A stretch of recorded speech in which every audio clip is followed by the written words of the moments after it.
name it Multi-Agent Institutional, Political and Media Discourse on Immigrant, social representation from the two sides of the Atlantic and of the Mediterranean, came to me inviting also Lilian Negura from University of Ottawa, Canada, as a co-chair who will take care of the timing.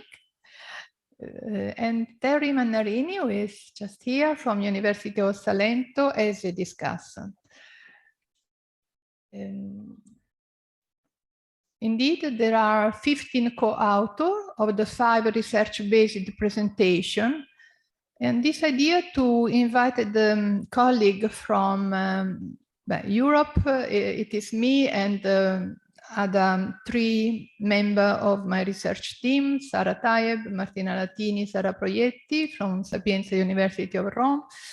From North America, Lilian Negura, professor at University of Ottawa, Canada, with Yannick Mas, a young researcher. And from Latin America, Susana Seidman from Argentina, with other 4 colleagues. Young colleague, Riguard, Pistolesi, Chamulowski, and Gallardo from University of Belgrano and Buenos Aires. Andrea Giacomozzi and Marieli Vitali from Federal University of Santa Caterina and Florianopolis, Brazil. And moving from the side of the Mediterranean, from Africa, Karabo Sito and Elisabeth Lubinga from University of Johannesburg in South Africa. And this is one of the reasons take into account also the route of migration.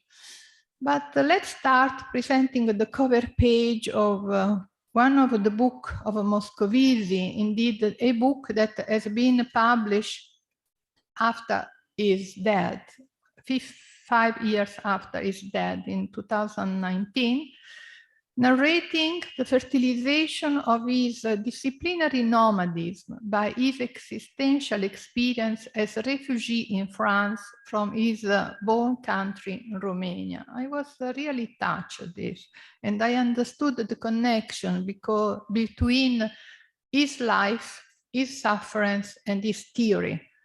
A very sophisticated elaboration of a suffering translated in creating theory. And I just say a few words about that, but because of the time pressure, I cannot be so long.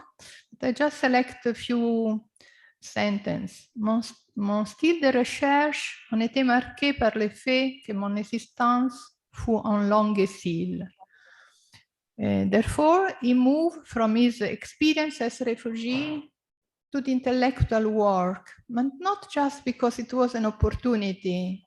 No, because of the elaboration of sufferance. This book is a testimony how you can be creative if you are not as a refugee, completely assimilated in the country that would like incorporate you. Here is the certificate of refugee that he obtained in France in 1955, after 5 years of his moving, still mentioning his birth name, Struhl, that was changed in a search. And this is the first indicator how your identity risks to put in question, because the country that welcome you try to incorporate you and digest you as a person. For the process of naturalisation and assimilation into French context. Je suis venu à Paris en étranger. Je savais que je partirais en étranger. Et on the other side, I select these few words. Je me suis toujours senti français à l'étranger et étrange en France. Many times he told me this. Maria, I am too French abroad. There was never enough French in France. And this gave me the sense of, you know, the sufferance. But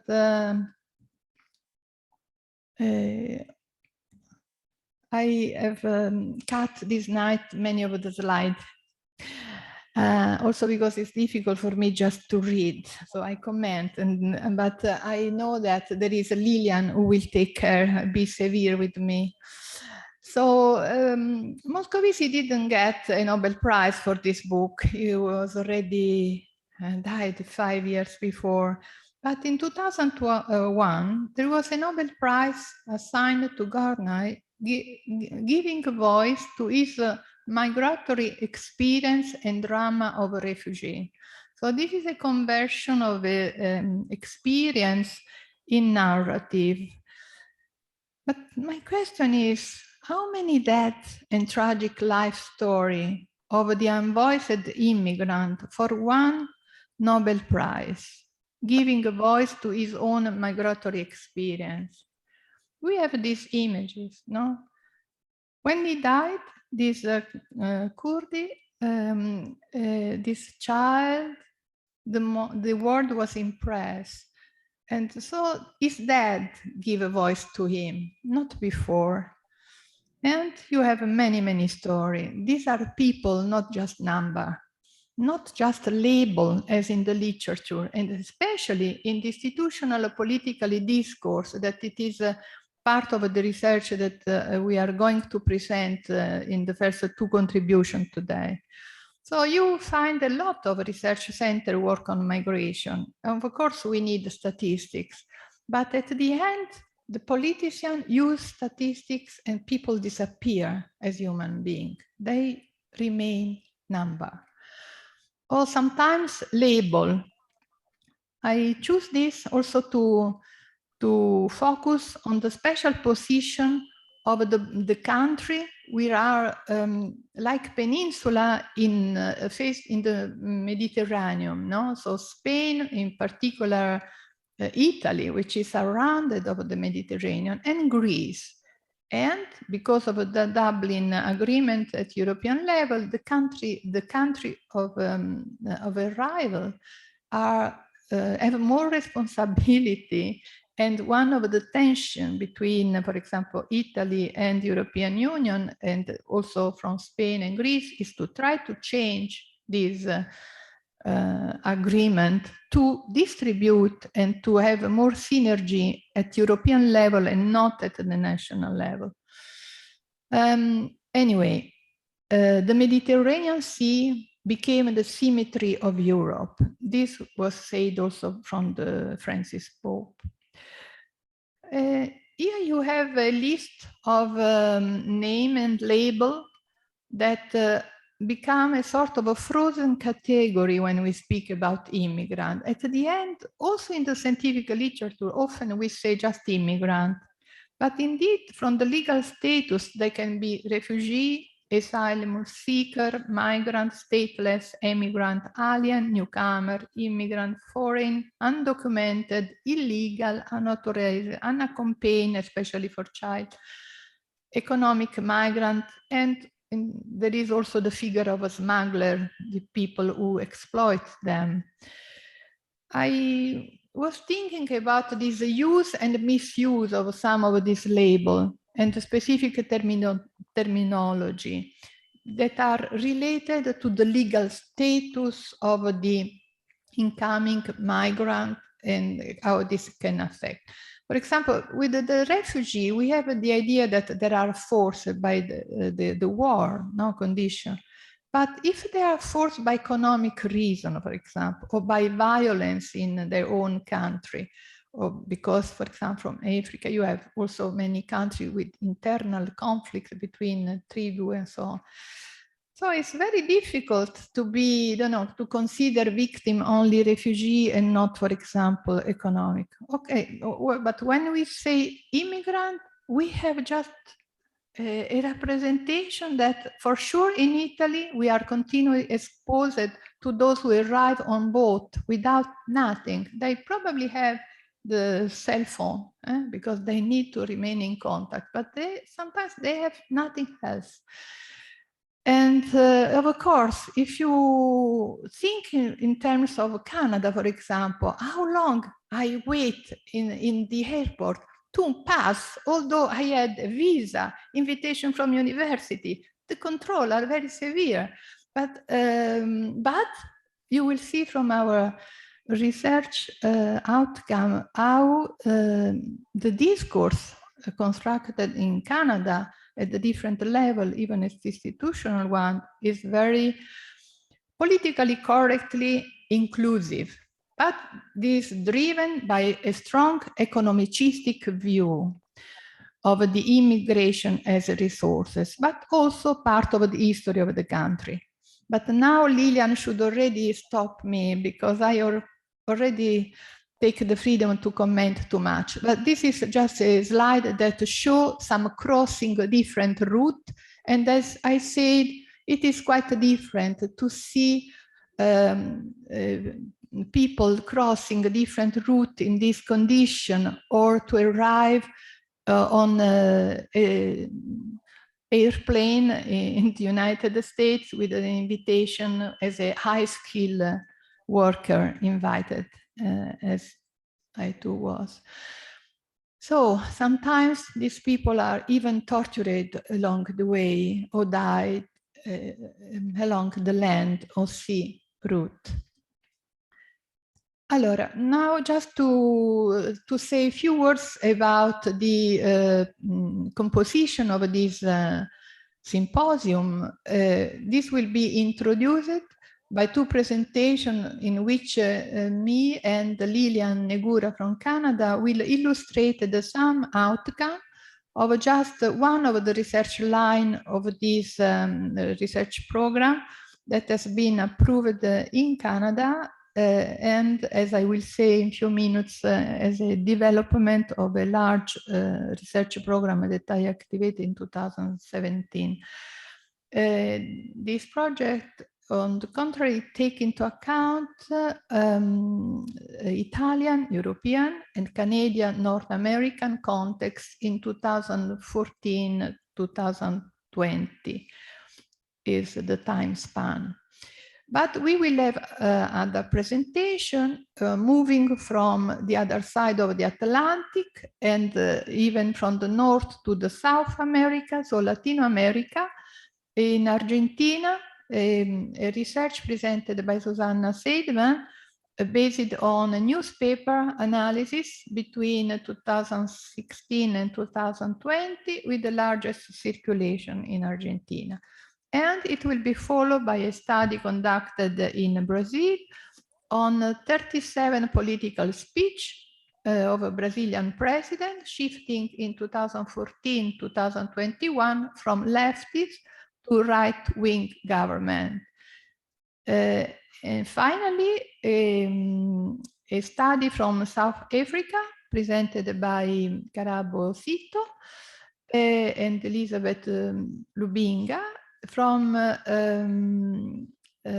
two African countries that which introduce measures to attract foreign investors, activating othering processes due to local citizen resentment toward the voluntary economic immigrant. And so this is quite emblematic case that also helped me to reverse a sort of a stereotype that we elaborate common in Europe, especially, where we perceive Africa as a sort of only sending country, no? Most of the immigrants who land to Italy, but also in Spain, in Greece, and generally in Europe, they come from African study. But in these cases, South Africa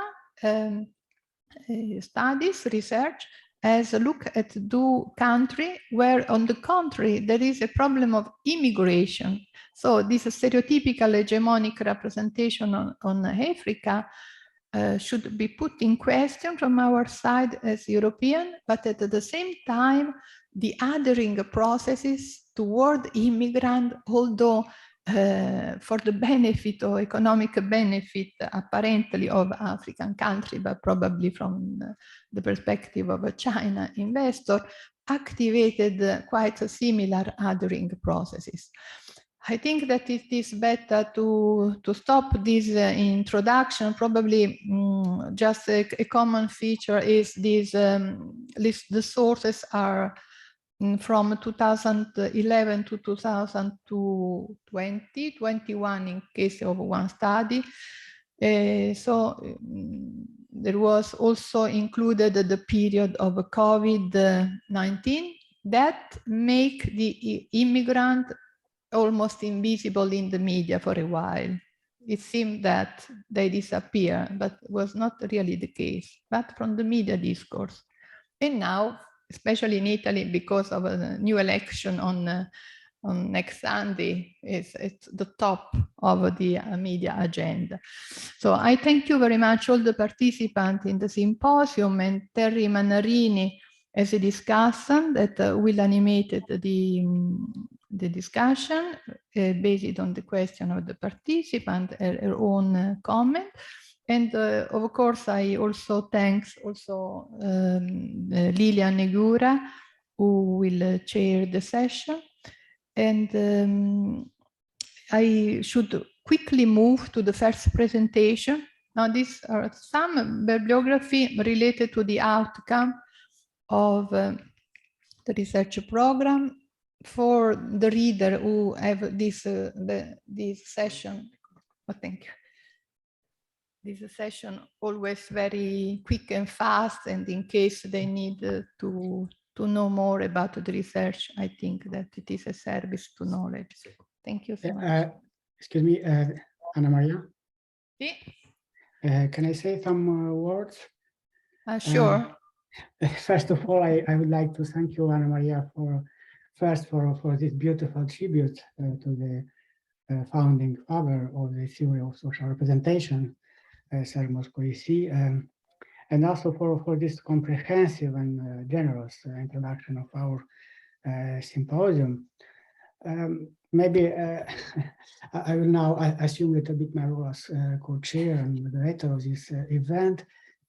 This symposium promises to be very interesting and rich, especially given the interesting topics and also geographic diversity of the countries from which the researchers come. 3 continents are represented: Europe, Americas, Africa. And I'm also pleased with the diversity of the subjects that will be addressed: comparative analysis, media analysis, analysis of political discourse, process of othering. All these interesting topics will be discussed today. And to just take my role of co-chair, I will highlight that it is important to respect the time limit for each presentation in order to give everyone the opportunity to share their data and conclusions with us. It is now 4:28 p.m. in Naples. Well, we still have 1 hour and 20 minutes left, and if you allocate as planned 10 minutes by your presentation, we will have 20 minutes left for the 30, half an hour left for the discussion period, I think. And that is not so much. I therefore propose that you keep your questions until the question period at the end, after all the presentations. The question period will begin with our discussant, Terry Manarini. I will then allow people in the audience the opportunity to ask their questions. And just with your permission, I will monitor the time during presentations.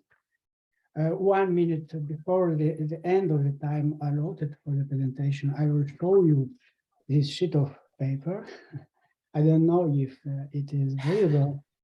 And in any case, this note says 1 minute left. And it means that you have to go to the conclusion.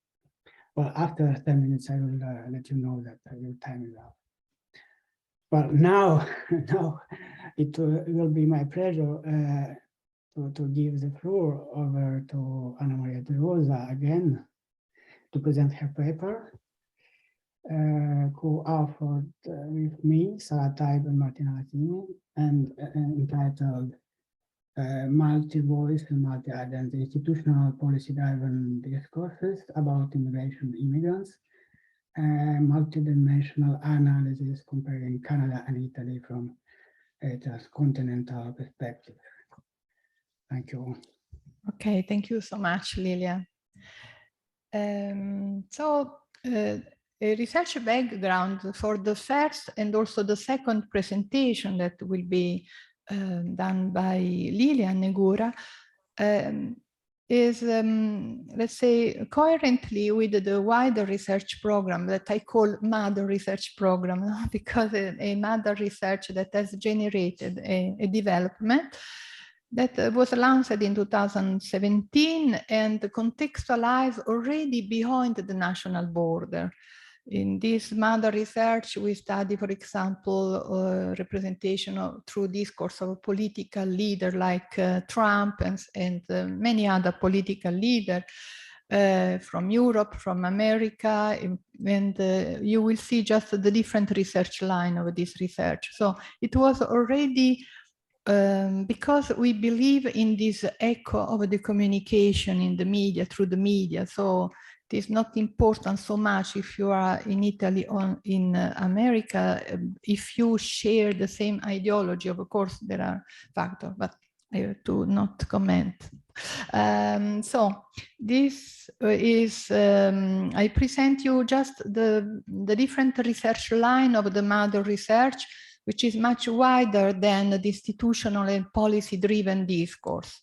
We study the scientific discourse, so the literature on migration, inspired by social representation theory, but also from other theory of social sciences, especially communication. But one of the focus is the research inspired by social representation theory, cultural approach, and so on. Another level of the analysis and of the sources, and you see here some of the symbol of this institution, is to look at the institutional and policy-driven discourse at a national and international level of a political institution. For example, your country, the Ministry of Immigration, if a country as such. For example, in Italy, we don't have a Ministry of Immigration, but a Ministry of Security.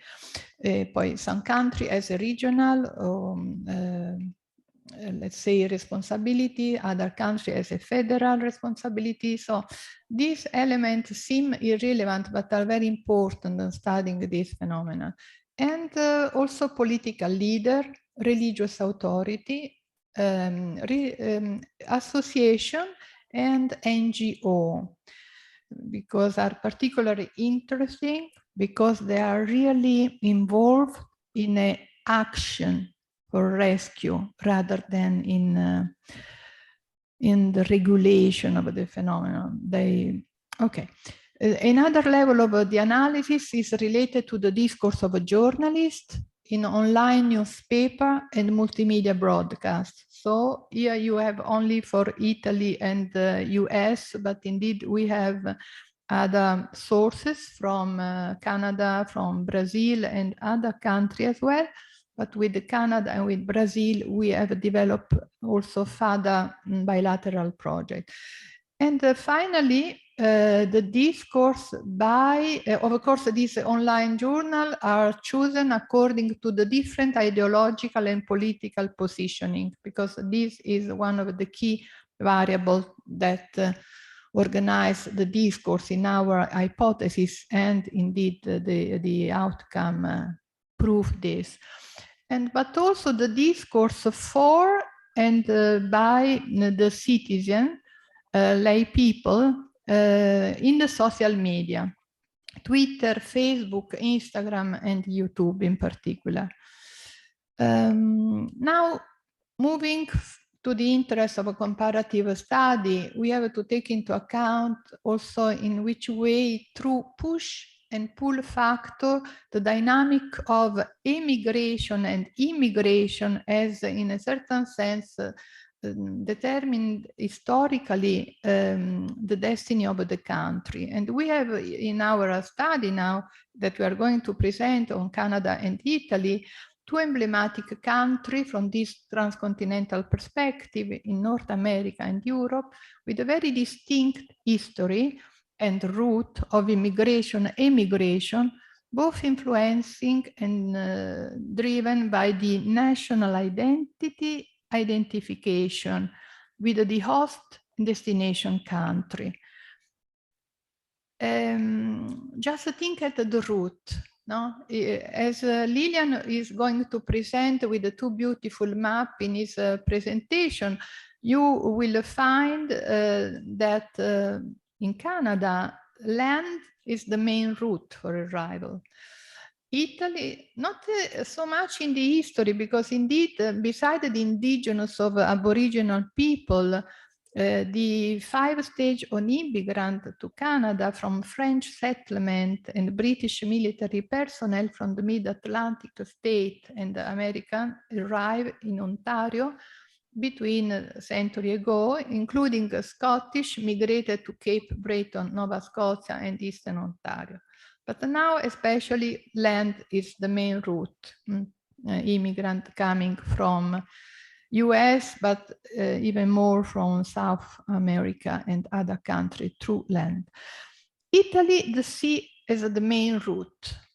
No wall is possible to build to protect the border, as Trump wants to do and has started to do with Mexico, no? And some of his leaders sensible to eco effect would like to do the same, no? Closing the port. Okay, but Italy has a history of immigration very important. So now we seem that we are invaded by immigrants, but indeed many Italians has been immigrant in the history. 60 and 80 million called Italian native left Italy between the 19th and 20th century without never returning to Italy. Almost 5 million in 2011 of Italian immigrants were resident abroad. So now to be more focused on the data that we are going to present, these are the sources, 210 sources from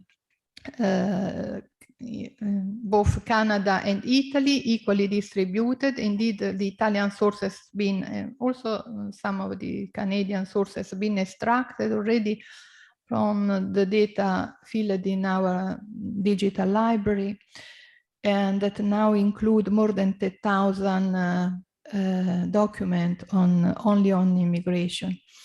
But these documents are tagged for using this variable as illustrative variable, for example, in the cluster analysis, but also in other qualitative analysis that Lilian is going to present by Nivo, for characterizing the sources related to official document from political institution, the speech from a political leader, that can be also in different media, and that means that the formalization of the discourse change, and the use of propaganda is affected also by the media used, and the Canadian and Italian humanitarian association and NGO.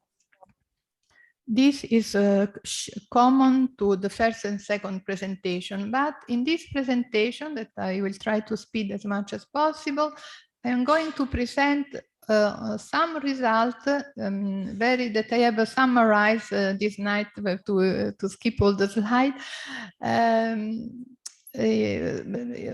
related to the multidimensional statistical analysis carried out using Iramotech software, in particular the cluster analysis and the specificity analysis.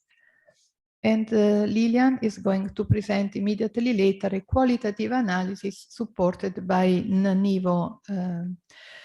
Now, this is very difficult to read, and so I don't expect it, but I'm going to summarize. But I only would like to stress how many flags from Canada you see, both on the cluster analysis and both on the specificity analysis, and just 2 flags from Italy. This is an information that I have commented in the slide, the following slide, for example, about the different degree of articulation of the discourse, much more articulated in the Canadian document and much less in the Italian document. And one of the reasons is the polarization that the discourse assumes in Italy about immigration. Anyway, which are the organizations?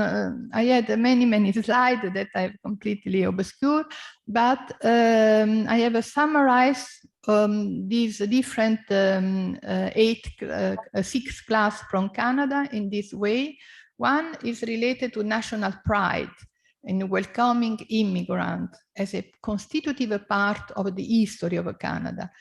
Driven by the main representation as economic resources. The economicistic view is the key point in many documents, both for low skill and high skill job. In particular, low skill for seasonal immigrant, but high skill jobs have been the immigrant always preferred. So, and you have also to demonstrate that you are economic independent and so on. And there is some nuance between a political leader of different conservative or liberal party that orient this kind of choice. But Lilian will tell you much more about that. But the other cluster is related to territorial service for integration. And in particular, also taking into account vulnerability, traumatic condition of a migrant, but they mention a lot all the minority. So not only migrant as a vulnerable group among other minority. And there is also one cluster dedicated to the procedure, for example, reunification of a family, and legislative and managerial aspect. And you will see the difference with Italy, because in Italy, the discourse organized only 2 clusters. One is related to legislative aspect of immigration as a societal problem to be managed by in 2 ways. Inclusive policy, for example, not only at the national level, but as I already mentioned, at creating a synergy at European level with other member states, or also with intergovernmental agreement with the country of origin of departure of the immigrant. But on the other side, we have the representation of the immigrant as a threat to the local economy, to security, to the national cultural identity, in the bipolar discourse of Italian politicians affiliated respectively to the center left or to the right-wing party. In one word, pro or against the humanitarian response of NGO. And in fact, because here the diversification of a cluster for Italian discourse is very restricted, the political leader appear both from the center left and the right wing in the class that is tagged by NGO, because there are political leaders like Salvini who want to close the port and pull out the NGO for landing, and there are also legal problems for violation of human rights. And also in the same cluster, you find the name of Lamorgese and other ministry that has taken different approach to. So in this slide, you will see not only the flag, but also the agent of the discourse that organized the cluster. So on your right, you have a political leader, but they are all Canadian. Incredible, eh? Very 4 classes, and I will summarize very little later, Canadian. And on the others, on your left, you have a political institution. The first two, allora, to look at the way in which the Italian, which is the first on the left, is organized. Paragraph, article, decree, so on, legislative, order, resident, and so on. On the contrary, for Canada, the same sources of political institution document, you have, of course, agreement, party, but Ontario, IRPA, provincial, and very important there, the dynamic between federal government and province, also because of the multilingualism, because there are province more English-based and other, and with the language French. Anna Maria, I'm sorry, the 10 minutes have run out. If you can conclude, it would be I can conclude. Allora, I will show very quickly this. You have a confirmation also of this different position of the tag on the specificity analysis. And here was, I have already anticipated this because I am I'm unable to read the slide I wanted to speak. So, already I mentioned this, that there is a sheer representation, for example, for humanitarian association and NGO, both in Canada and Italy, but in Italy, together the discourse of humanitarian association appear also political leaders, because the NGO became the target of opposite political propaganda. And just to conclude, this slide probably is the most synthetic. In Canada, you find more articulated discourse. In Italy, less articulated. In Canada, you have a more pragmatic style of a discourse action oriented, especially in the institutional document. In Italy, much more bureaucratic and legal style. And less ideologically polarized discourse by Canadian political leader, and much more highly ideologically polarized discourse from Italian political leader. And common minority inclusive discourse by NGO, but in Italy also NGO used as a target of alternative representation. So let me just conclude with the hope of a Pope who say, went to island of Malta and evoking the laboratory of peace. Malta is one of the island target of immigration. The phenomenon of migration cannot be reduced to a crisis. It is a sign of our time. It should be read and interpreted as such. It can become a sign of a conflict, or rather a sign of a peace. It depends on how we take it. It depends on us.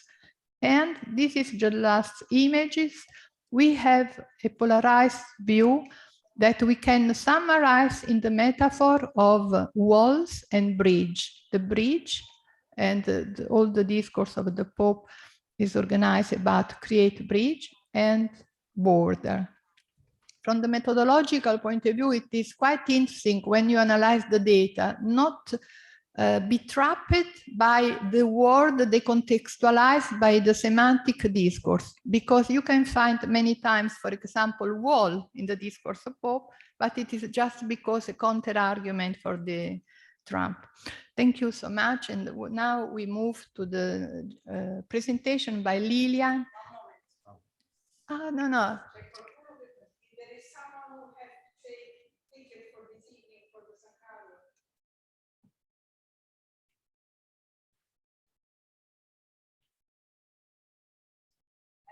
And I take the opportunity to say that tomorrow evening, you can't make a reservation this evening, you have to take the bus and you have to know how many people are coming. If you want to come, if you want to know what we are doing tonight, it is a creative performance by professor and actors on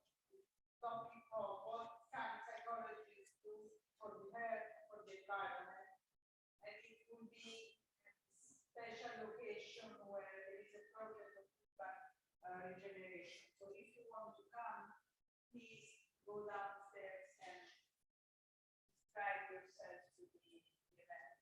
So we know how many we are and which buses are now.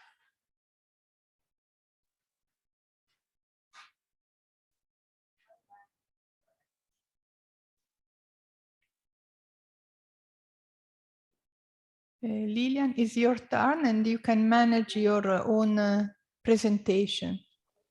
Okay. We have... Yeah. Sì. What happens? Because I didn't hear. No, there was just an announcement by the Caterina Arcidiacono for the participant. Okay, perfect. Okay. I don't see my PowerPoint presentation on the screen. No, but as they told me, you are autonomous in charge, but if you want, I have here on, I can on the computer. Oh, okay. It is to give you freedom in moving the slide at your pleasure. Okay, that is great. Thank you very much. I didn't know that is possible. Yeah. I just learned. Okay. As Anna Maria has mentioned, the results I will present today is the next step of a more general and global reflection on the migrant phenomenon as an object of representation. In particular, we questioned how this object of representation, which is immigration, is constructed in various political, institutional, and NGO discourses as a social problem, or on the contrary, as an economic or social and demographic resource of the host society. And we did this by comparing two distinct geopolitical and socio-historical contexts. To go back to the maps mentioned by Anna Maria, I will try to not repeat what Anna Maria already told. I would just like to draw your attention to some salient points. On the one hand, you have Canada. Canada is a large country in North America, surrounded by 3 oceans to the west, north, and east, and by a single country to the south, the United States, which is also a host country for many immigrants. Canada is also a country with a long history of immigration, as you know. It is a country that has embraced multiculturalism as a core part of its national identity since 1971. And finally, Canada is also a country that has a long-standing system for and a tradition of integrating immigrants that is recognized as one of the most effective in the world. Italy receives a comparable number of long-term immigrants and many more asylum seekers, refugees, immigrants in irregular conditions than Canada. Italy is, as Anna Maria already told and explained, is separated from the countries of origin of immigration only by the Mediterranean Sea. In some places, Italy is only a little more than 100 kilometers away from the African continent. It is also a country where immigration is a more recent phenomenon. With a much smaller importance placed on immigration and the Italian national identity.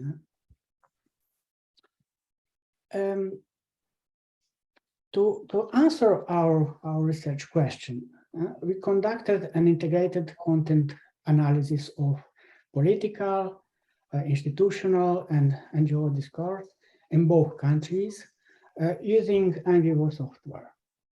The documents analyzed are between 2014 and 2020, which corresponds to a succession of governments of different political orientations in both countries.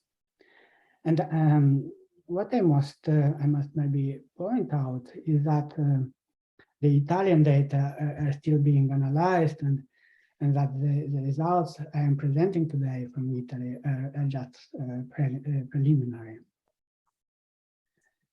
Well, to save some time, I will skip this slide because and some explanations of the methodological details, but I will gladly answer questions about this during the question period. I will go directly to the results. Let's look first at how the results show up specifically within political discourse.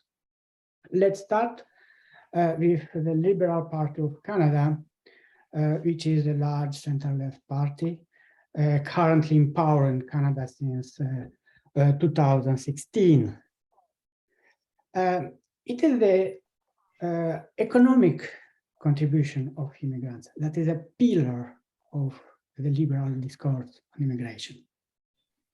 The integration of immigrants, the historical sense of belonging to immigration, the multicultural contribution, all these elements appear to be conditioned by this economic contribution of immigrants. And there is very, very little mention of immigration as a problem in official liberal documents and parties' speeches. Now, about conservatives.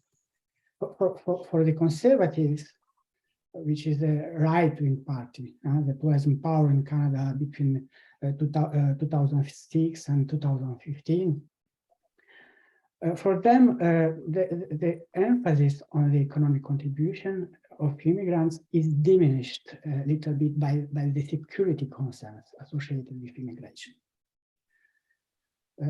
Paradoxically, for example, the interest in human rights is explained in their discourse by the desire to limit access to immigration in Canada. Only the most vulnerable immigrants should be accepted because, according to their discourse, many immigrants abuse the Canadian social system. Finally, the New Democratic Party, which is a left-wing party, also sees immigration as an economic resource, but insists. This party insists on the need to democratize immigration in the sense of leaving more room for the immigration of less skilled people. As you know, Canada's immigration system currently favors the immigration of highly skilled individuals. And they insisted about increasing the immigration of less skilled people. Well,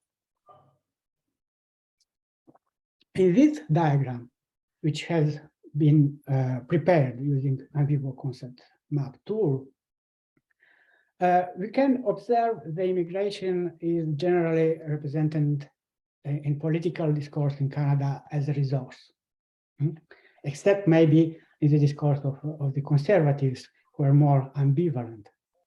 The idea that immigration is an economic resource for the country is widely shared and is not debated in the Canadian political field. For comparison, the concept map of the Italian data illustrates a more polarized content between the center-left parties at the top, namely Italia Viva and the Democratic Party, and right-wing and the right-wing and extreme right-wing parties at the bottom, such as Lega Salvini, Fratelli d'Italia of Giorgia Meloni, and Forza Italia of Silvio Berlusconi. In the political discourse of the right-wing and sovereignist parties, such as Lega and Fratelli d'Italia, the most recurrent theme, and by far, was the need to create barriers to immigrants. Immigrants as potential terrorists and potential criminals. And also about the repatriation of immigrants to their countries of origin, for example, by proposing international agreements with these countries. For the left-wing parties, however, it became essential to recognize all the rights of immigrants, at minimum the right of asylum. And what is interesting also in this this discourse in Italian political field is that the populist movement, 5 stars or Cinque Stelle, is situated between the two extremes, with a discourse that has alternated according to their belonging to different coalitions.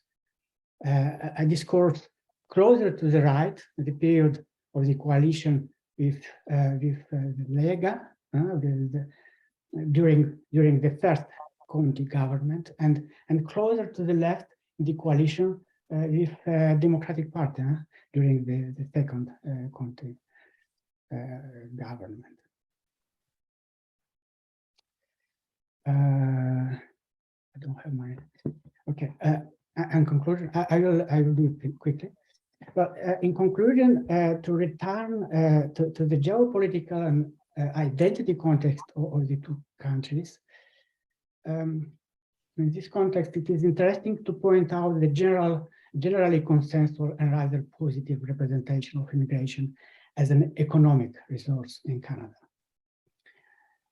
It can be hypothesized that the perception of geographical remoteness from the countries of origin, the small scale of irregular immigration, and the role of immigration in the country's history and identity, all these elements, maybe they create the perception of being in control of migration flows, and thus create the necessary premises for the social construction of immigration as a resource in the public discourse in Canada.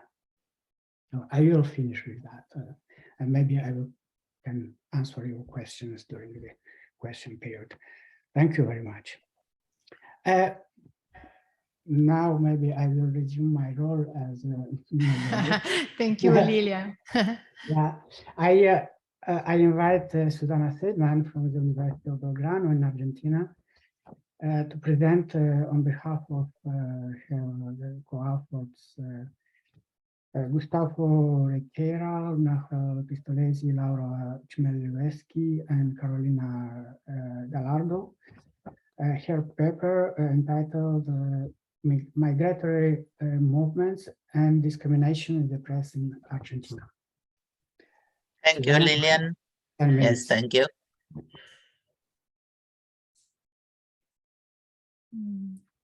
Susanna, although we have all the presentation charged in here in the computer, but Gustavo is helping me.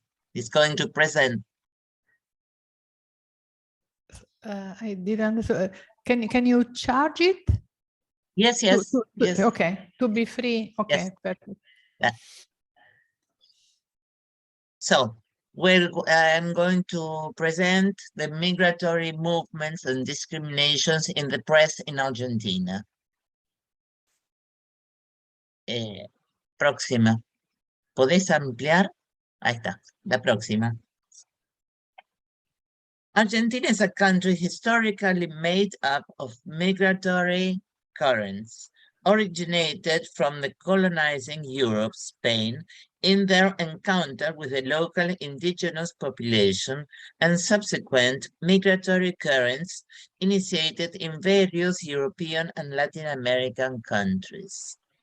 In recent years, Argentina received numerous Venezuelan migrants, followed by Paraguayans, Colombians, and Bolivians in descending order. The motives for human movements are basically economic, but also political. Crises are always the triggers, surging changes, facing turbulent political situations. This is the reason why in 2003, Argentina approved a new immigration law that incorporates the protection of human rights as central axis, as well as a regional perspective, which establishes a new paradigm of migration policies, which unrestrictedly recognizes the access of migrants to rights such as education and public health. In Argentina, since the 90s, immigration begins to be a recurring protagonist in the media, especially Latin American immigration, which was considered the scapegoat sustaining the social political problems of the day: unemployment, job insecurity, drop in services from public institutions, insecurity, and increased crime. By increasing the visibility of immigrants in urban areas, the presence in the media grows. Let us see as an example the case of Bolivian immigration in the 20th century in different urban centers.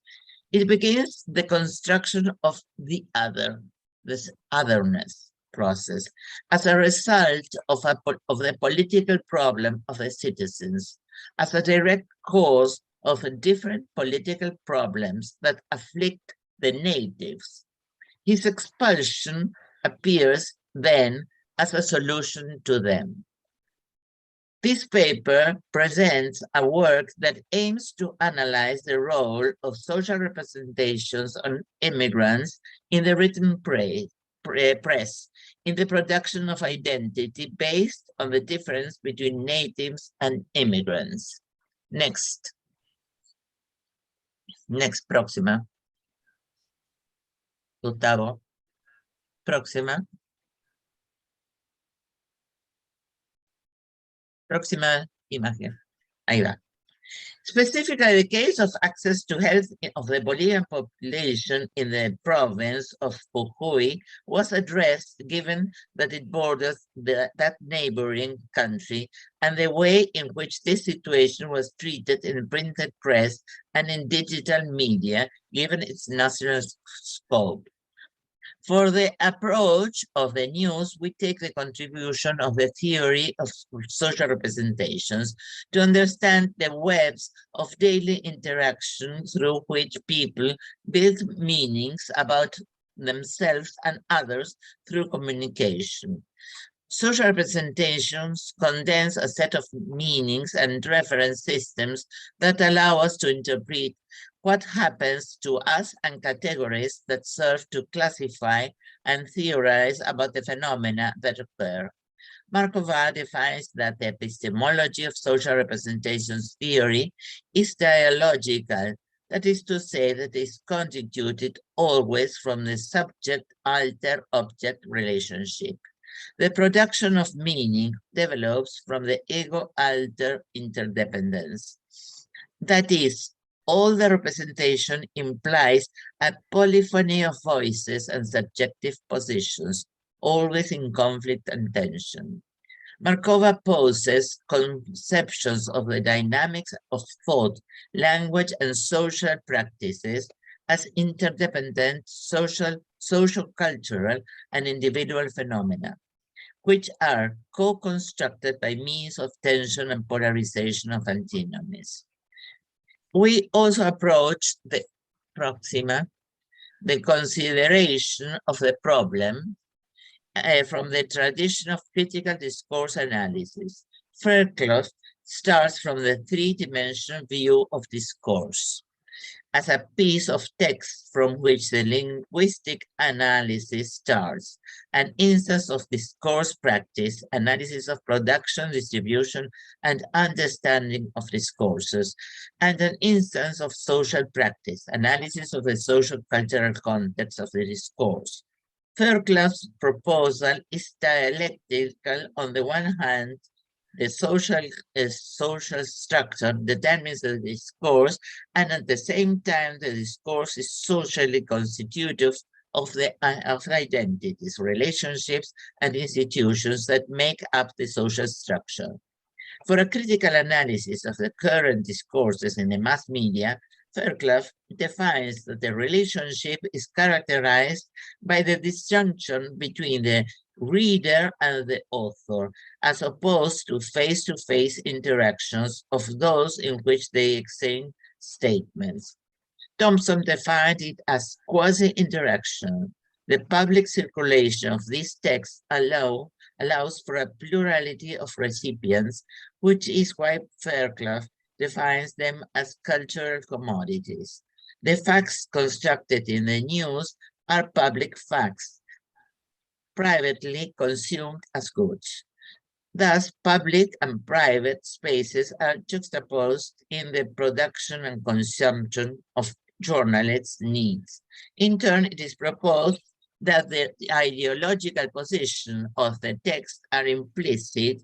These are inferred from the persuasive and theoretical tools, as well as the discursive strategies and syntagmatic and paradigmatic choices. The exploratory work was oriented towards addressing discursive and representational strategies through which different publishers built and figured the immigrants. It was decided to address news in different editorials, not only to investigate the different ideological position of each one, but also to see the different lexical, grammatical, argumentative, and discursive choices that are used.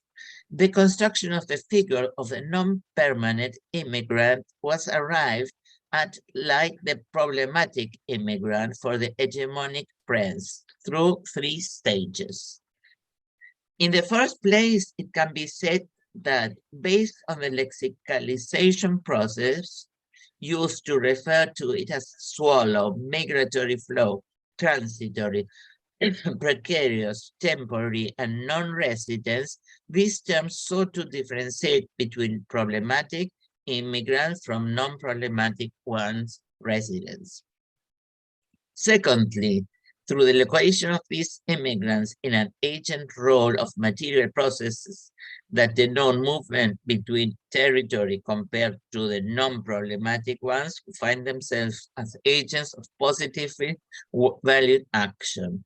Lastly, in the arguments examining the discursive of social representations analyzed allow us to infer that it is this non-permanent immigrant who is the cause of mismanagement of resources and saturation of a budget of the provinces because they use resources that Argentines can access in their countries of origin.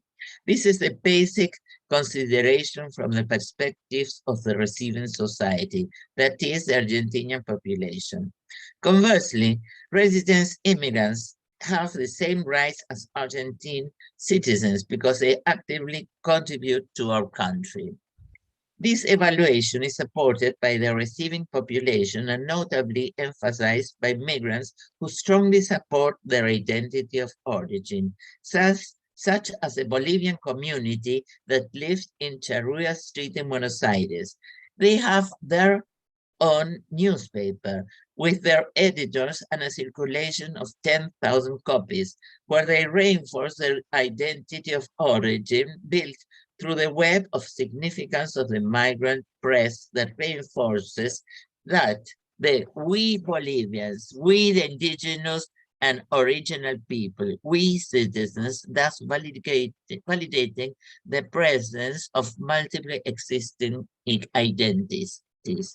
The differentiation between permanent immigrants, not permanent immigrants, is metaphorized in the problematic and non-problematic antinomies. The process of anchoring the antinomy is current discourses legitimizes the production of restricted citizenship, understanding these as those identities that are constructed as included from exclusion. The thematization of this autonomy. Susanna, you have reached the 10-minute limit. I would appreciate it if you could please conclude. I'm just finishing. So this problematic, we conclude that there are multiple existing identities living together, and this is supported with having different media existing, which supports this various identities. Thank you.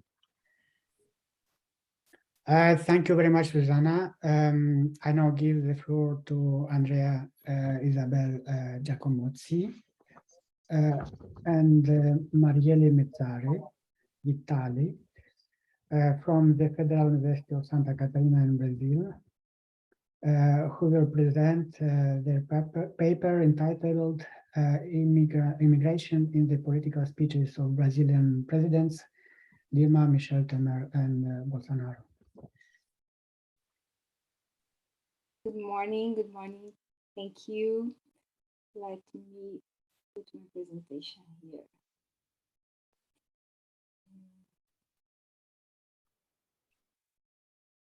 Can you see? Yeah. Yes, we see. Yes. Okay. So I'd like to thank Ana Maria de Rosa and Lilian Negura for this invitation to participate in this event. And yeah, I'm from Federal University of Santa Catarina, Brazil. And Marielle Mezzari is a PhD student that helped me to do this work. The work that I will present to you is Immigration, the Political Speech of Brazilian Presidents Dilma Rousseff, Michel Temer, and Bolsonaro. And let me do this presentation bigger.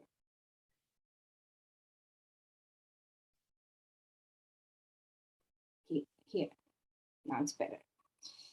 Yeah, I'm from Federal University of Santa Catarina, Brazil. Here we have a map of my country. That's a big country, so I like to show you where I am from.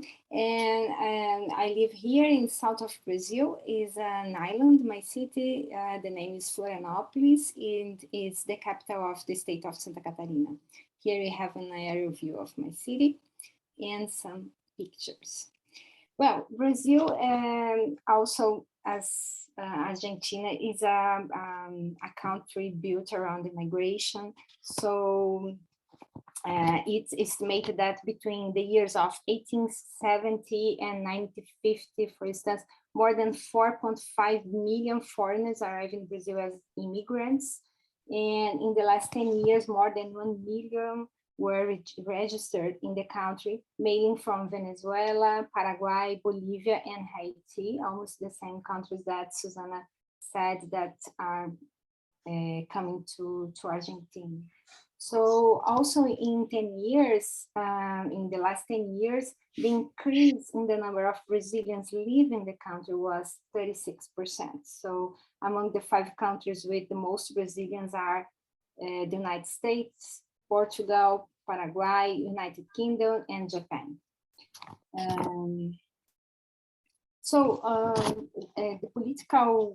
The point of view expressed by political leaders is very important because it can shape representational systems to create social realities that meet their interests or their worldviews. So this happens because representations do not spontaneously arise from a neutral process of communication, of contemplation. People see the world in a particular way based on constant exposure to certain points of view validated by their groups of belonging. So a political leader that promotes discrimination against a certain group of people, for instance, and can stimulate xenophobia and even violence among groups. So it's important to talk about the context of strong political polarization that we are living in Brazil right now.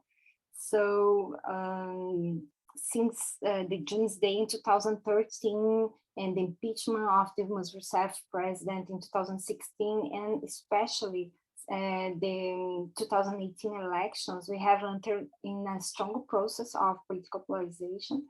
And in this map, you can see how Brazilians voted in these elections in 2018. So in green, you can see how those who voted more from Bolsonaro, and in red, those who voted more from Fernando Haddad, from PT, Workers' Parties, or Lula Party, if you prefer.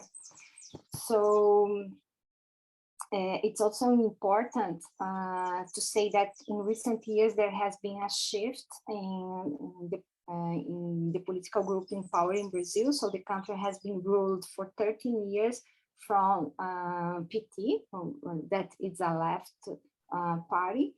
And in 2018 elections, a right-wing party established in power. So the alternation of power implies that new social representation of history achieves political and institutional legitimacy, which generates a redefinition of the hierarchy of power between groups. So here in this image, you can see Brazilians watching for the impeachment voting from Dilma Rousseff in 2016. So what we want to do in this work, we try to discover how the discourse of recent Brazilian presidents on immigration has changed over the years, in which there was an alternation of political leaders in the country and with this great political polarization. So we have this shift from 2014 to 2018, we have this leftist government, and now we have 2018 until now rightist government in the power. So we analyze a total of 49 speeches of parts of speech, 13 from Dilma Rousseff, 20 from Michel Temer, 16 from Jair Bolsonaro. So a little bit about Dilma. She was the first woman president to become president of Brazil, and her first term was in 2011, and in 2014 she was elected again with 51% of the votes. And in May 2016, for the crime of fiscal responsibility, senators decided to impeach Dilma Rousseff. She is from the Works Party, PT Party. Michel Temer took over the government after the impeachment. He was the vice president, so he took the government, and he launched the new Brazilian law of migration 2017, which is more welcome to immigrants, focused on human rights. And Jair Bolsonaro took over the government in January 2019. He was a retired captain and federal deputy, elected with promise of liberal reforms in the economy, a conservative speech, and against the PT and the system of self. So here I have some results. The analysis, we got 6 classes. We did the analysis also with Iramutech software. We got 6 classes or clusters.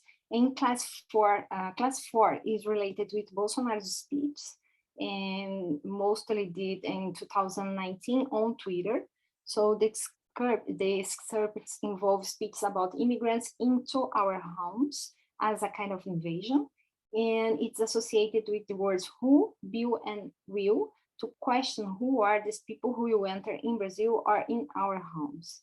And the class 1 is related with Dilma and Temer's speech. The word relationship addresses Brazilian relations with other countries in terms of friendships and investments for the sake of mutual growth. The word want marks the desire to maintain cooperation and immigration as something positive. Class 6 was associated with official speech by President Dilma Rousseff. The word "came" points out to the origin of immigrants, people, and compares how Brazilians' reality changed according to the time, but even so, the country will receive immigrants who need it, especially women. Class 5 was composed of speeches that address immigrants and refugees seeking shelter in Brazil, mainly Venezuelans, and how this is an important topic today, especially with regard to human rights and the continuity of plans to receive these people who have their rights violated in their own country. And finally, class 3 includes speeches that point to the humanitarian crisis experienced by many countries, especially Venezuela, and the position of providing resources to Brazilian states for welcome these immigrants. Here I have some example of this discourse, but I think I don't have time to read it. Another example from Michel Temer, Dilma and Temer talking about welcome these people. And I have a piece of what Bolsonaro said that I think it's important to read. We agree with the proposal of the wall from Donald Trump. The majority of immigrants have no good intentions, or not they want the best for the American people. To open the borders, in my view, is a bad view, is not a good idea. So it continues here. So we notice a strong polarized speech on immigration in this presidential speech, marking a field of controversial social representations. And such speeches are usually based on opposing political view, where a right-wing political leader, as Bolsonaro, have shown more resistance to immigration, while a left-wing Dilma Rousseff and center leader Michel Temer have a welcome speech regarding immigrants. So studies show that social representation of Brazilians about migration is already negative. So if you have negative speech from our leaders, things going worse. So the dichotomous view of political leaders can contribute to influencing the controversial social representation of Brazilians on the subject. So here I have my preference, and thank you for listening.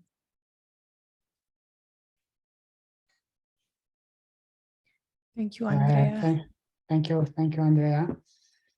The last but not least presentation will be by Carabo Sito and Elizabeth Lubinga from the University of Johannesburg. The title of the presentation is Voluntary Economic Migration in South Africa and Uganda, the Social Representations of Othering.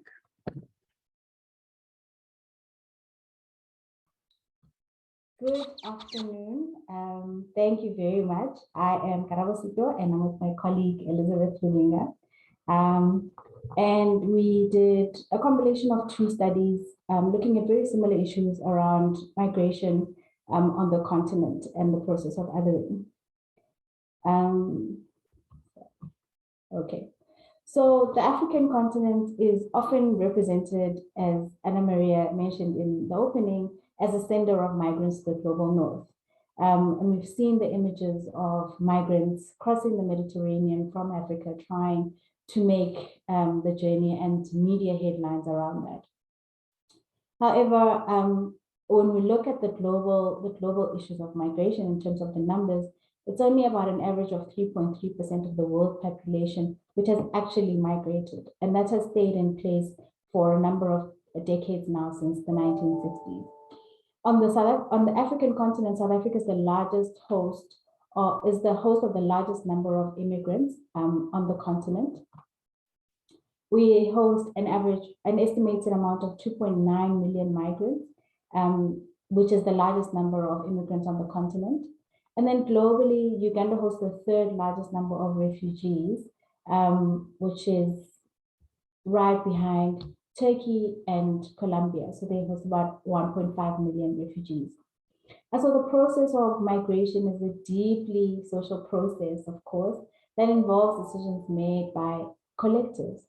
And the voluntary movement of labor force away from countries cannot be ignored, as it is skewing the migration patterns.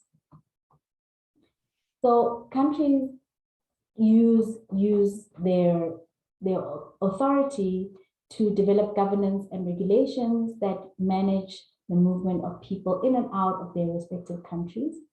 And voluntary migrants, as seen and defined within the African context, are often those who are typically documented.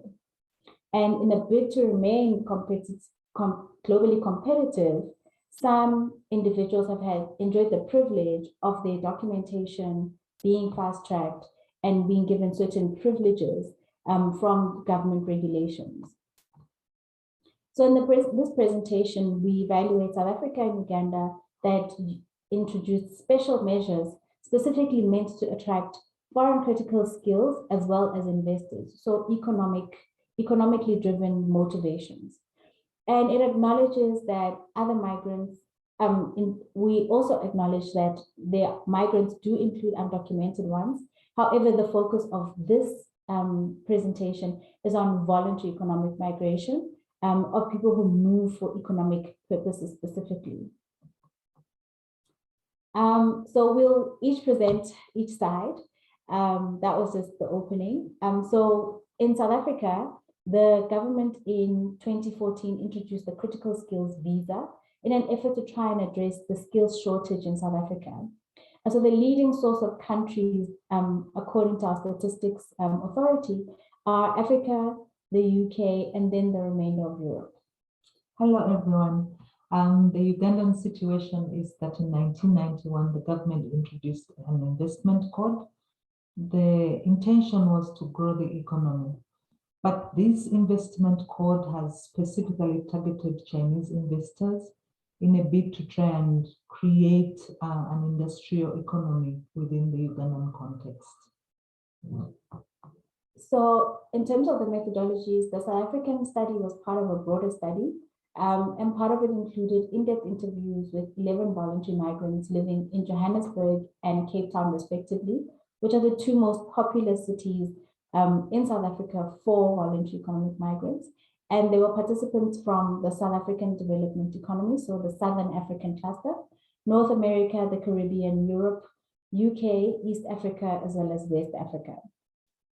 The Ugandan context specifically looks at Chinese investors, and the sources were news reports. We also looked at 3 continental African newspapers, 2 magazines, and other international publications. We did an online search using the keyword xenophobia in Uganda, and so it mainly returned had news stories. So in terms of the findings from these different approaches, we found that the social representations of voluntary migrants, or how they perceive themselves, is them contributing to economic growth of the country. They're often surprised at the advancements and often compare their destination country with the first world, so where they are from. For example, banking, that the advanced banking system in South Africa is something that they didn't expect. And they don't perceive themselves to be part of the society, often referring to a they and we in conversation. So almost as though they're on the fringes or on the outside looking in terms of their existence and their migration reality. And for these specific groups of voluntary economic migrants, there's a desire to keep moving.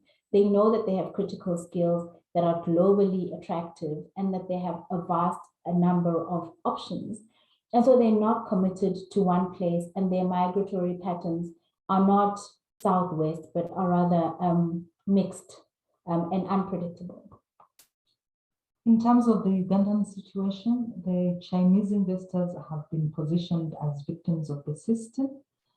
They are trying to build families with locals in order to integrate themselves into the Ugandan system, which involves them trying to get into the politics of the country and becoming political representatives.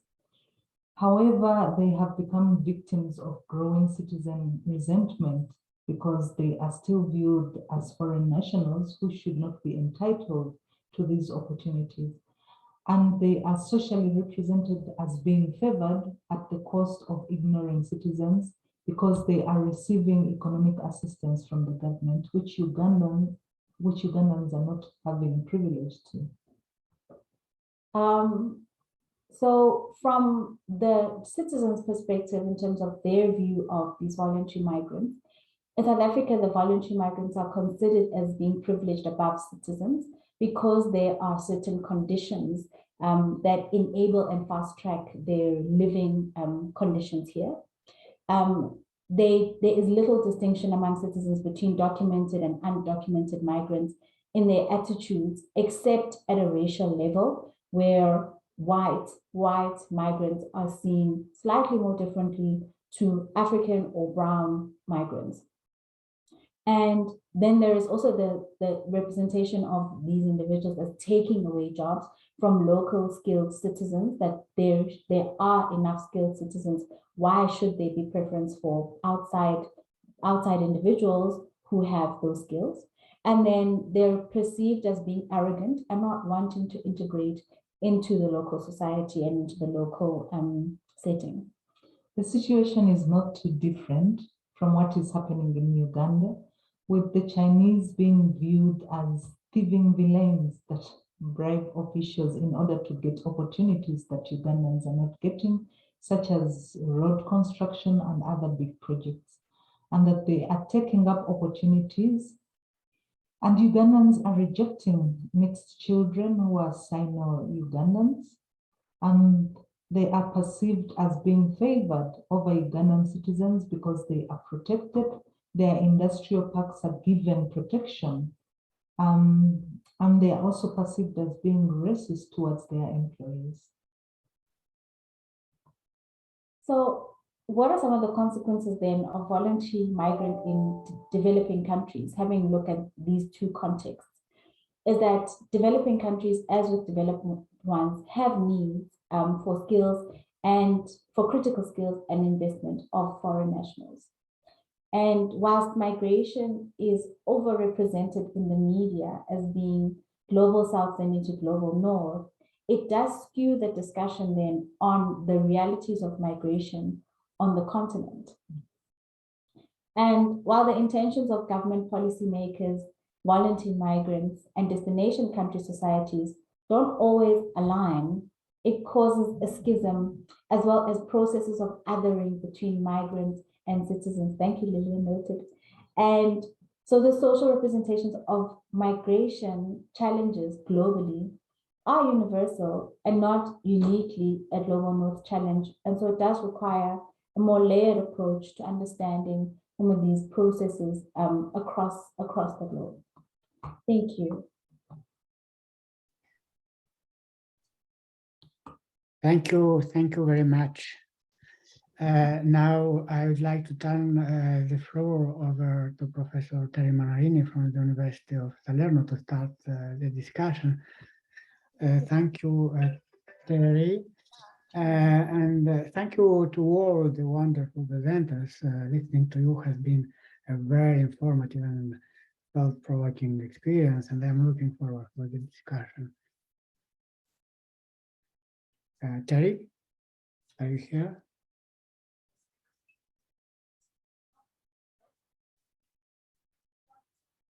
I don't hear you.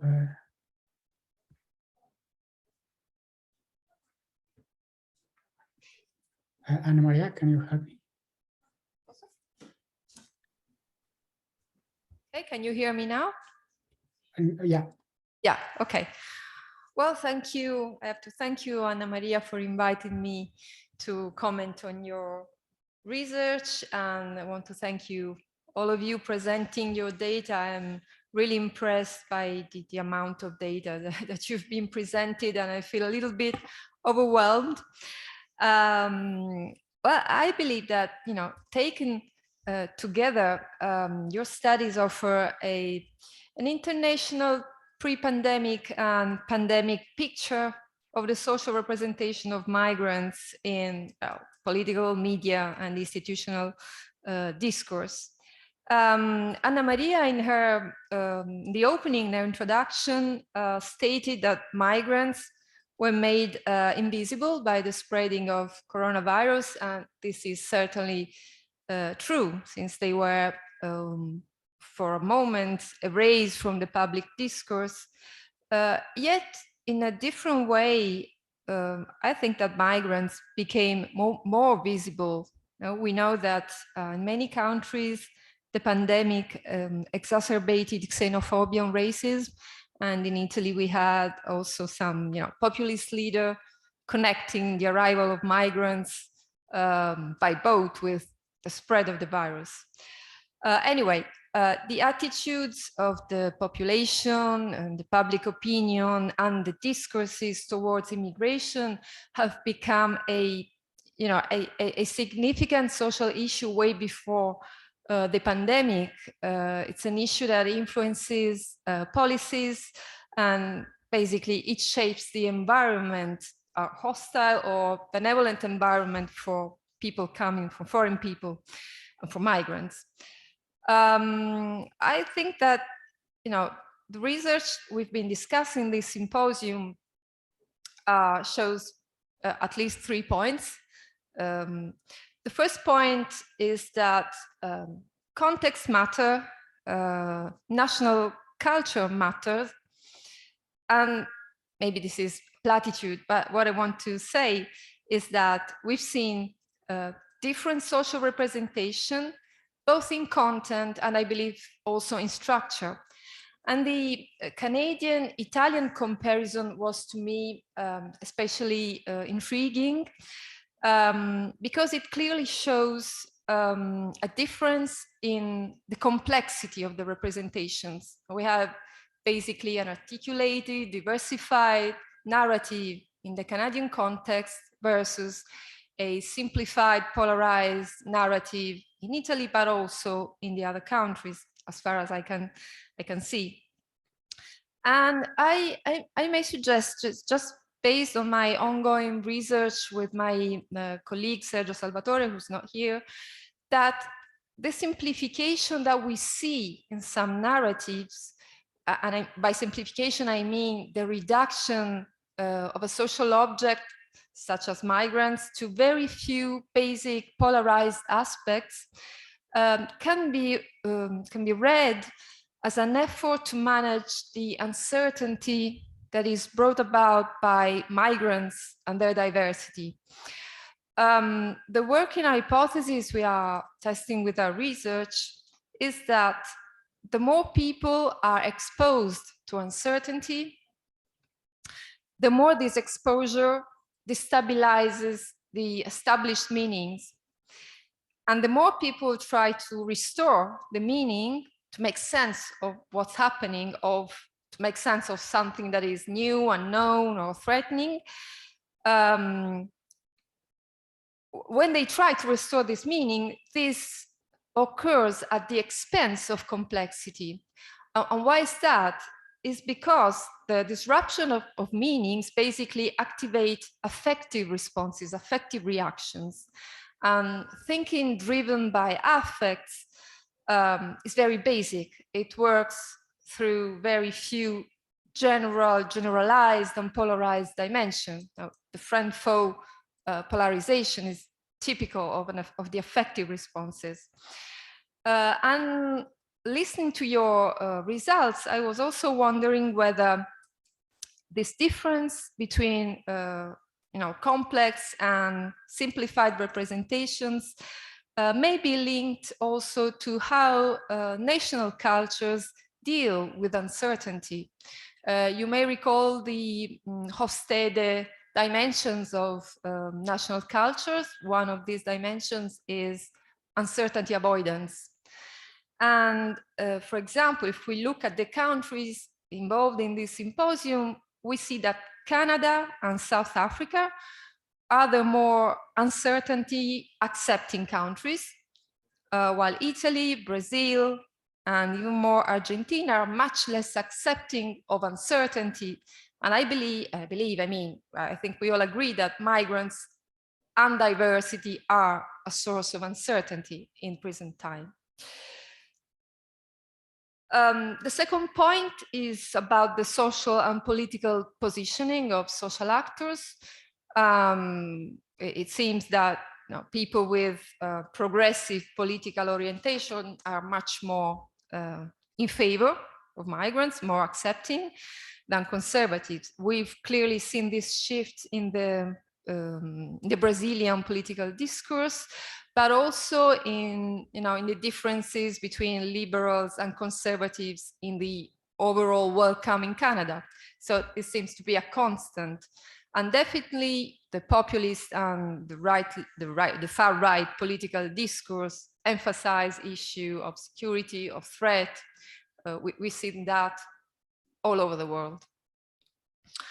And finally, the third point is that not all migrants are equal, and that different types of migrants are perceived, represented, and labeled differently. So we have regular, irregular, documented, undocumented, economic migrants, refugee, asylum seeker, etc. And Maria provided us with a long list of labels. Yet these labels, though they all dehumanize migrants and make them non-people, trigger different responses, different reactions. We know, for example, that refugees and asylum seekers trigger responses of empathy and elicit overall more positive reactions compared to economic migrants, who tend to be seen basically as a threat, or as in the South African and Uganda cases, as privileged above national citizens. Migration, yes, it is definitely a global issue and an old issue. Basically, we are all migrants. We are all the result of migrations that happened in the past. And in different periods of history, we've seen the emergence of predominant yet multiple narratives of migrants. And it seems that the leading narratives about migration, are quite short-lived. So they tend to change over time. And this suggests that some variability may prevail over constant. And I believe that a major issue is about the implications of this multiple representation, this multivocality for society, for collectives, for groups.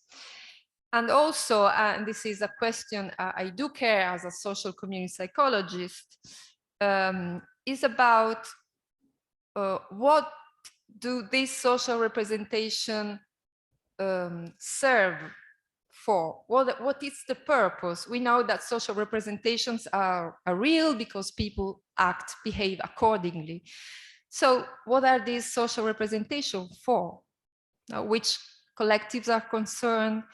What is the project?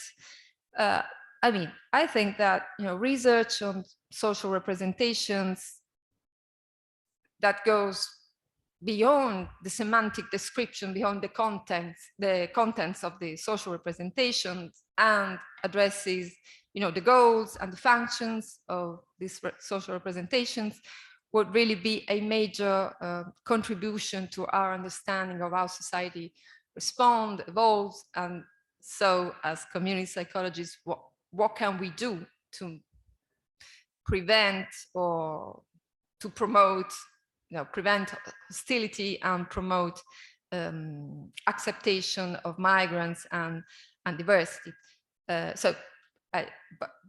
Basically, these are the two questions that came up in my mind while I was listening to your research. So thank you very much for listening and for allowing me to share your results. Thank you very much, Terry, for the very, very interesting discussion of the results presented here. But I'm not sure that you have time for the discussion. Do you have time? Because it's already 5:45. Yeah, a few minutes maybe. Okay. If there are questions or reactions. Do you have some questions?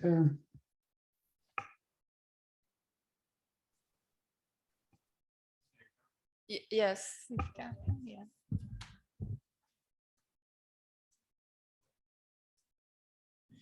Yeah. Thank you. My name is Lorenzo Montali, and I'm from University of Milano Bicocca. And thanks for this symposium, which was really rich of data and of different perspectives on the same issue. So I found it really enriching, very interesting situation. I would like to say something about the Italian situation, which I think can be interesting for us, because the Italian situation is a particular one, because we have about 9% of immigrants living in Italy, and we have about 10% of Italians who live abroad. So we are both a country of immigration and emigration, which is not the same situation as Canada, for example. I think this is an interesting data, because I was wondering about the fact that you didn't find the economic frame in your analysis, in your data analysis concerning Italy. Because when we speak about immigrants, it's true that even in the media, we did a research some years ago, you don't find an economic frame concerning immigrants, but you find the economic frame concerning Italian immigrants. So in the same country, the discourse is differently articulated if you speak about us as immigrants or us as a country receiving immigrants, which for me is interesting, because we could say that we are studying social representation of migration, but it's not the same stuff. It's not the same thing. I mean, we are immigrants, but when we speak about ourselves, we consider the economic view as a good view to understand why Italians emigrate. When we speak about others coming here, we don't consider the economic perspective as an interesting one, and we focus more on crime and threat, as your data also showed. So it's like if the positioning that you have as a country influence the way you represent the same phenomenon in a way. This is the first thing I wanted to say. The second one is that we also keep in mind, we should always keep in mind that, for example, immigrants from Africa in Italy are about 20% of total immigration, while 80% is from Asia and from other European countries. So, for example, even the idea that many people are arriving here by boat is a media representation of the phenomenon. It's not the reality of the phenomenon of immigration in Italy, because it's just a small quote of people who arrive by boat. Okay, thank you. May I say something? Lilia, may I say something? Sure. Please. Thank you, but very quick, because you focus on this dynamic of pull and push factor, no? That was indeed really one of the key argument for building this. And unfortunately, I have cut so many slides, but I retry so many slides also on the hierarchy of a country over the world for who are the most sending or the most receiving. And it is very interesting, this dynamic. And I can never forget when I was in the Museum of History in Canada to see the map and how really old are these flow of now, because it seemed that this emergency state, it is like that is a contemporary phenomenon, which is not, you know, and that there were no flight, no plane, no big ship, no, they simply move and they move and move. anyway, this is interesting. So, but also a small comment, it is not really true that in our data, because these are very partial data regarding Italy, no? Just 105 sources to be compared with the similar to Canada, but research is much, much larger. And economy as a semantic dimension emerged from our results, but also in this case, polarized. Economy as a threat of Italian economy, for example. They exploit service and so, not as economic resources. That is more important in Canada. Say that they are economic resources for others and that we are losing something. Yeah, but it is part of the reality that in the past, the immigrants from Italy were the poor people who arrived at the island of New York, and they were stopped there, and they make a lot of control for if they were healthy or not, otherwise push back. I've presented in another conference all these images of Italian immigrants, and now our immigrants are mainly the brilliant people that we train, and we don't offer so much opportunity as in the United States, in Canada, and so on.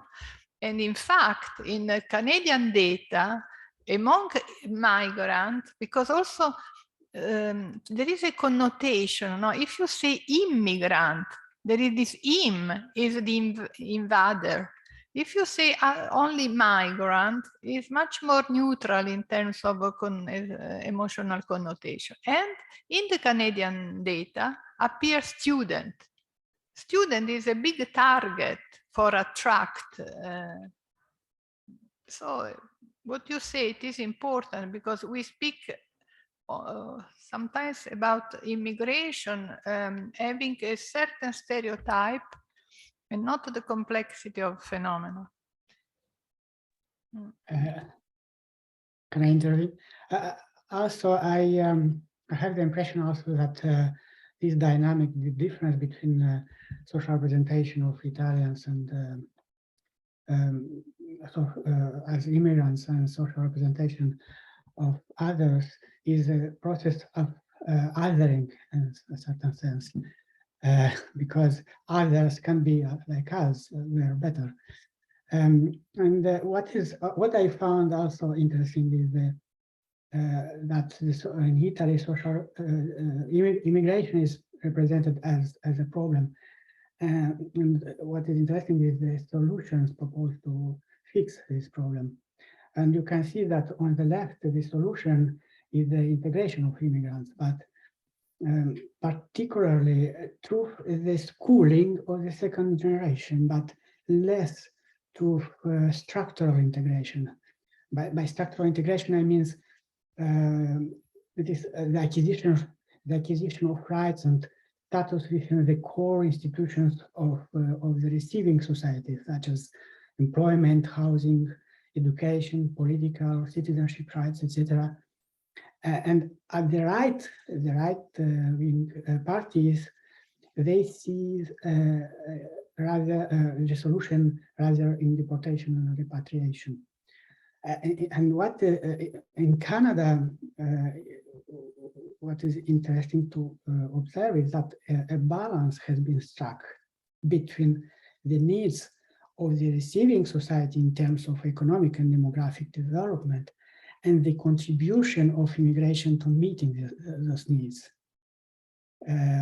Well, immigration is seen in Canada as a solution to problems in Canadian society and not as a problem.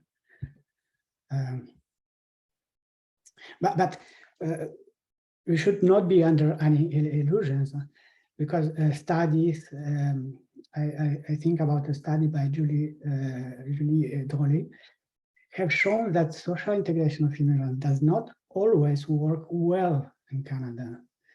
You can see the statistics. We can see in statistics a lot of gaps and discrepancies between immigrants and general Canadian population. in terms of employability, access to health service, income, etc., etc.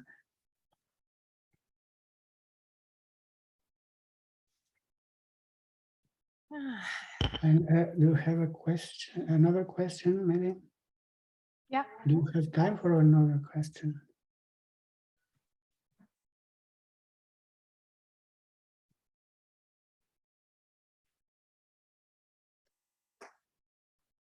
So, can you hear me? Okay, I'm Edoardo Zulato, as well from University of Milano Bicocca. First of all, thank you for your presentations. And I was just wondering about the data collection in Italy.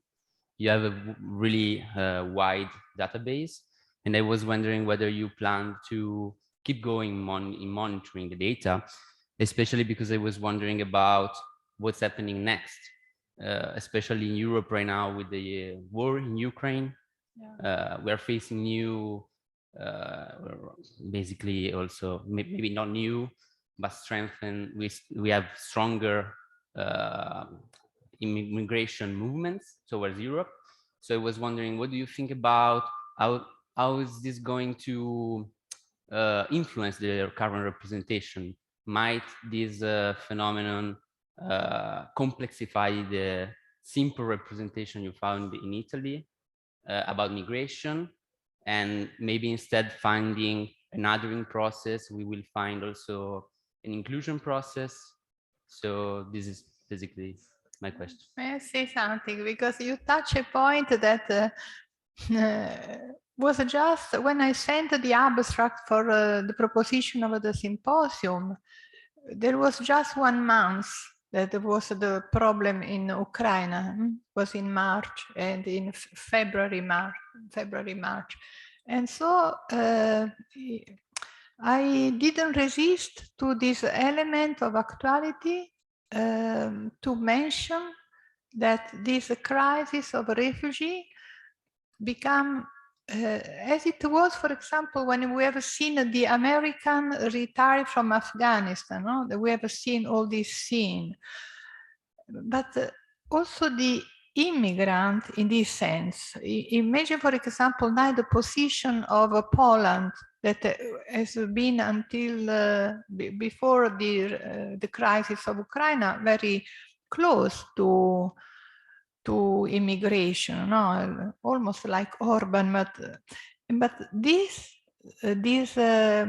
war scenario that I have mentioned in the abstract, and indeed the referee told me, but why, che c'entra?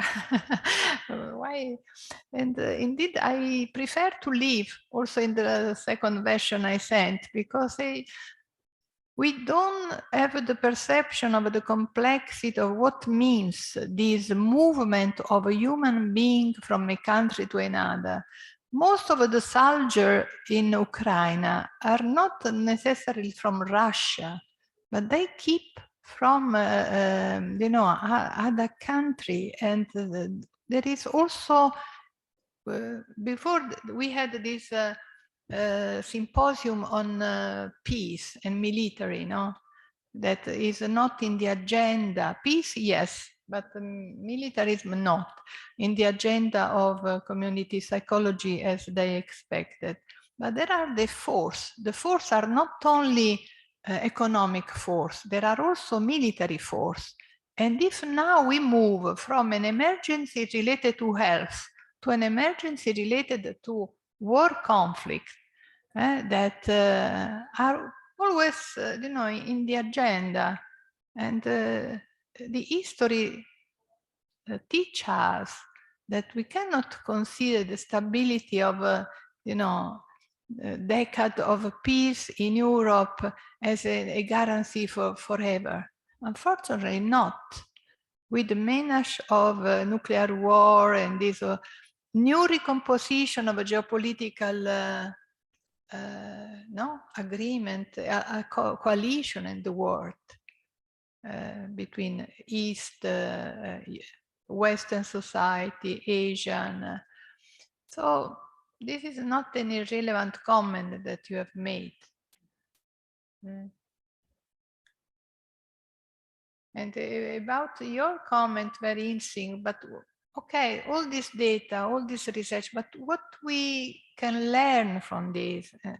And this was one of the reasons to start to look also, not only interview people or analysis of a journal, of a new media, but also look to the institutional, because when it's like the reified knowledge, you know, but in terms of the action, when there is a new law, that means that there has been so it's a different kind of representation, but social representation also lead now with the dynamic of a, you know, minority, majority in society, and at some arrive a moment there is a formalization in terms of law, disposition, measure, and it is interesting that we study also this kind of sources, no?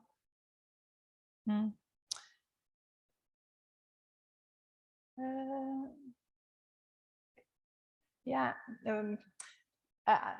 I hope that our friend and colleague from other continent don't feel too far from us, but here indeed the aula magna is almost empty because it's also time to close also for the technician.